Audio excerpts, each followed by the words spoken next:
In November 2022, as part of its efforts to combat greenwashing, the ESMA launched a public consultation on the guidelines on fund names using ESG or sustainability-related terms. Based on the industry feedback, on 14 May 2024, the ESMA released its final guidelines.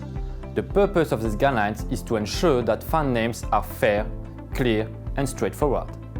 The guidelines apply to investment fund managers managing UCITS or AIFs, including LTIFs, UVECA funds, UCITS funds, and money market funds, as well as to UCITS that are not designated a UCITS management company and to internally managed AIF.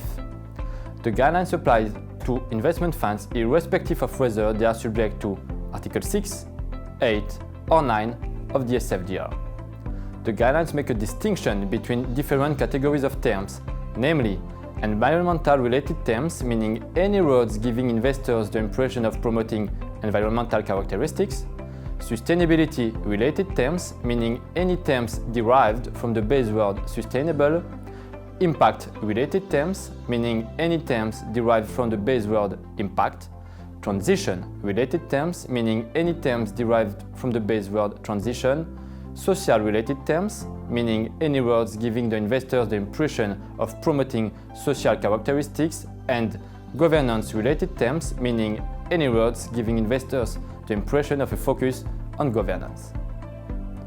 All funds with any of these terms in their names must ensure that at least 80% of their investments are used to meet the environmental or social characteristics or sustainable investment objective, as disclosed in their SFDR pre-contractual disclosures. In addition, the guidelines provide for strict exclusions that apply depending on the terms used in the fund names.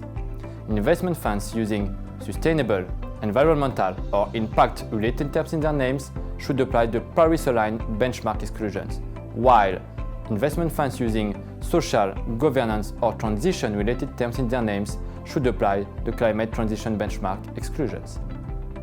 Finally, and in addition to the previously mentioned requirements, there are additional criteria that apply specifically to investment funds using a term relating to transition, sustainability, or impact in their names, and to investment funds designated an index as a reference benchmark.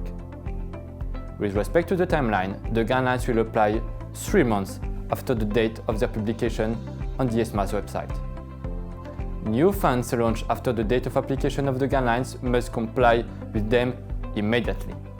An existing fund must be in compliance 6 months after the date of application of the guidelines at the latest.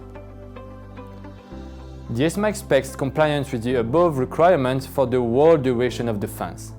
Any temporary deviation from the minimum investment threshold and exclusionary criteria should be treated as a passive breach and corrected in the best interest of the investors, provided that deviation was not deliberate.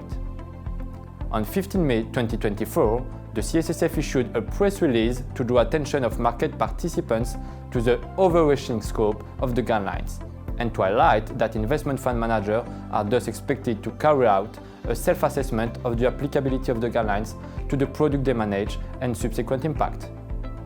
Of course, this is an area in which RNCAT provides its expertise, so please do not hesitate to contact us with all your questions and we will be pleased to assist you.